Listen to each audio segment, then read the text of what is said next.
1 November 2005 पूर्वी नियुक्त विना अनुदानित, अंशतः अनुदानित आणि त्यानंतर 100% अनुदानावर आलेल्या कर्मचाऱ्यांना 1982ची जुनी पेन्शन मिळावी अशी मागणी महाराष्ट्र राज्य जुनी पेन्शन कोअर कमिटीच्या वतीनं करण्यात आली आहे.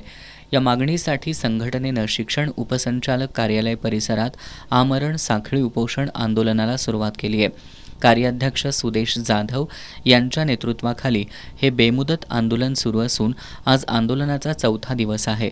2006 शासन निर्णयानुसार 2005 पूर्वी नियुक्त असणाऱ्या कर्मचाऱ्यांना शासनाचे सर्व लाभ मिळालेत. मात्र फक्त जुनी पेन्शन शासन नाकारत आहे. तर दुसरीकडे 2 फेब्रुवारी 2024च्या शासन निर्णयानुसार 2005 पूर्वी नियुक्त किंवा शासन जाहिरात जरी असेल अशा राज्यातील आस्थापना कर्मचाऱ्यांना याचा लाभ मिळतोय.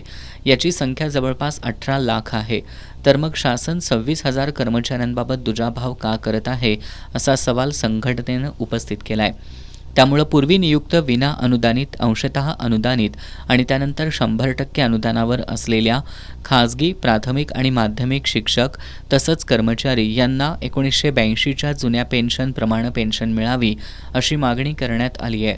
जर या मागणीकडे शासनानं दुर्लक्ष केलं तर सोमवारपासून आंदोलनाची तीव्रता वाढवण्याचा इशारा देण्यात आलाय.